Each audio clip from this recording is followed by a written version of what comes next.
Ted Bundy. Even saying the name, it's heavy, right? Like, just kind of hangs there. It does, yeah. You know? Yeah. It's almost like a boogeyman kind of vibe. Right.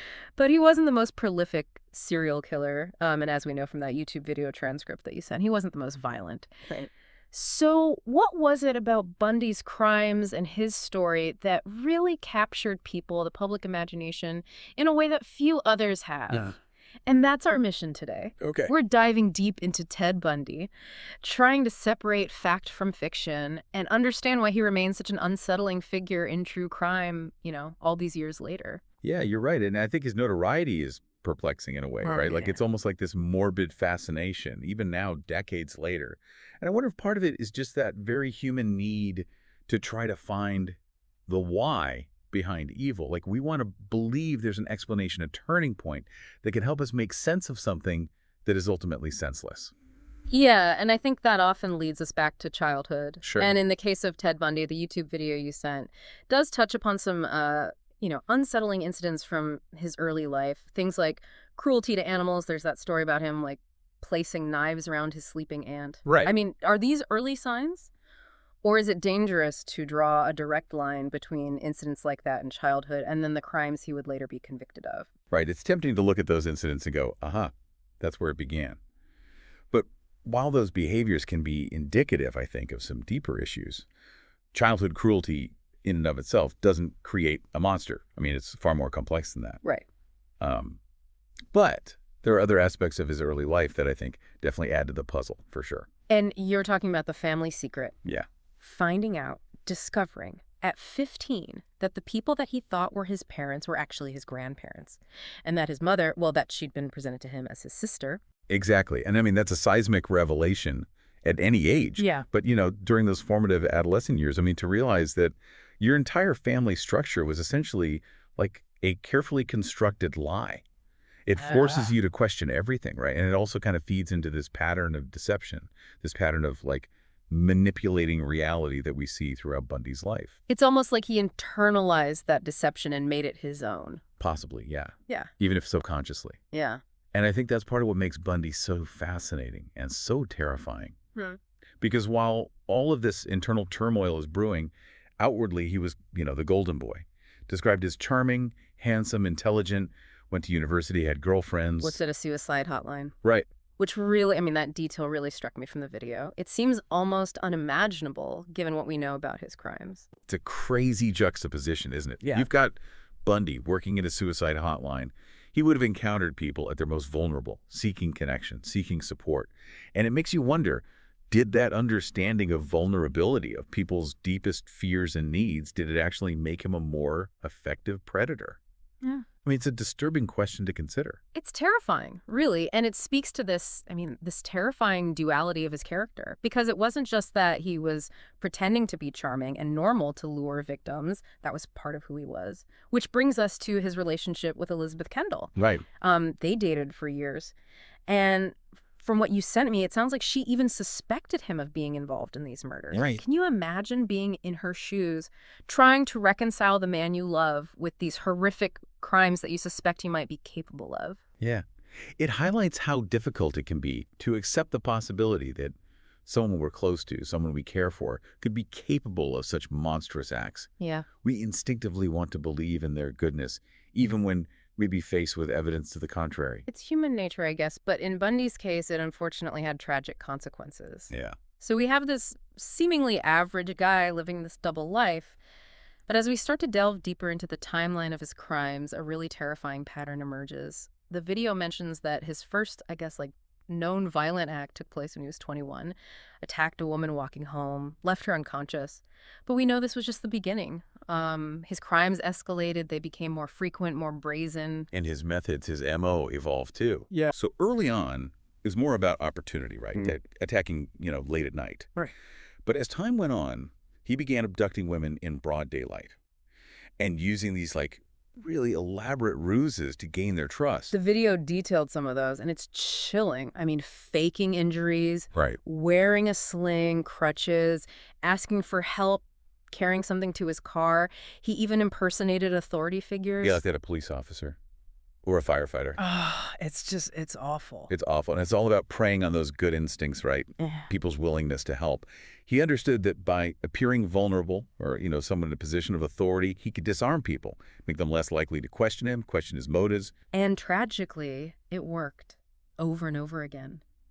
It's chilling to think about how he used our very instincts, those impulses, to help someone in need against us. But he wasn't always successful. The video mentions Carol Duranch, who narrowly escaped him. This was in 1974. What's her story? So Carol Duranch's experience is, well, it's terrifying. Yeah. But it really is also a testament, I think, to human resilience. So Bundy, posing as a police officer, he approached Duranch in a parking lot. Yeah. And he told her that her car had been tampered with. Oh, wow. So she started to question his authority a little bit. Yeah. And he became more forceful, tried to handcuff her, force her into his car. Yeah. But she fought back. Wow. Yeah. There was a struggle. And she managed to escape. Can you imagine the courage that took? I know. To fight back against someone like Bundy when I think most people would have just been absolutely paralyzed by fear. Absolutely. And I think her bravery was really, really pivotal in this case. Yeah. Because she was able to give this very detailed testimony to the police. Description of Bundy, his car, and it really helped solidify the case against him. So you would think that would be a turning point in the investigation. You would think. Right. Right, yeah. So why was it so difficult for law enforcement to connect the dots? Well, it's important to remember, this is the 1970s. Okay. We're talking about a time when interstate communication between law enforcement agencies, it wasn't as streamlined as it is today. Right, right. And Bundy was operating across state lines. We're talking Washington, Utah, Colorado, leaving this trail of victims. And by the time, authorities in one state were alerted to his possible presence, he had often moved on already. And of course, the whole average guy appearance probably didn't help. Oh, yeah. Driving that VW Beetle, blending in, it's easy to see how he evaded detection for so long. Exactly. And he didn't fit the stereotypical image of a violent predator, which probably played into, law enforcement's initial skepticism towards Elizabeth Kendall, right? Right. Remember, she had actually contacted them multiple times. Right. Because she was convinced that Bundy was involved. Wow. It's almost unfathomable that they didn't take her more serious. I mean, she knew him intimately. She did. She sensed that something was really, really wrong. And it's tragic because it just shows how I think our perceptions can really blind us, Because we want to believe the best, especially about the people we care about.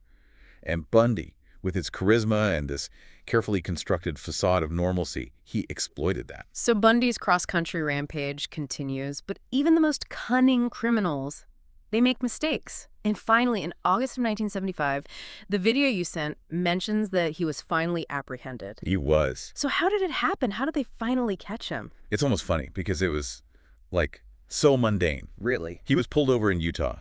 Driving violation. Broken taillight. Oh, wow. Okay. It seemed routine, right? Just another traffic stop. Until the officer noticed a few things out of place in the car. Okay, let me guess. Telltale signs in the car. You got it.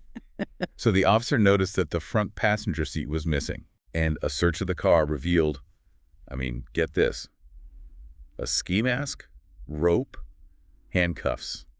Okay. Not exactly, items that your average law-abiding citizen carries around. No, not at all. A chilling discovery, to say the least. And I'm assuming, those items correlated with the details from previous attack. Exactly. Okay. And, don't forget about Carol Duranch. Right. She positively identified Bundy as the man who had tried to abduct her. Wow. So it seemed like justice was finally going to be served. Yeah. But Bundy had one more trick up his sleeve, so to speak. Yeah. One that would shock the nation. Okay. And really solidify his reputation as this master manipulator. It's kind of hard to believe that someone who was facing those kinds of charges would even have the opportunity to escape, I know, right? But he did it not once, but twice. The video, it says the first time he was, studying legal materials? Yeah, supposedly. In the courthouse library, and he jumped out of a window and just disappeared. Just like that? Yeah. Gone. But, they caught him again. Right. But a few months later, he managed to escape from prison. Sawed a hole in the ceiling of his cell. Oh, my God. And disappeared into the night. It's like something out of a movie. What do you think he was thinking? Was he just desperate to be free, or was there something more to it?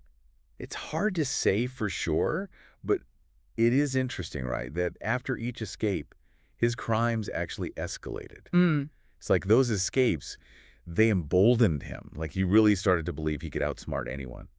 And then the sorority house attack in Florida. That was after he escaped from prison, right? That's right. Brutal. Attacked 4 women, killed 2 of them.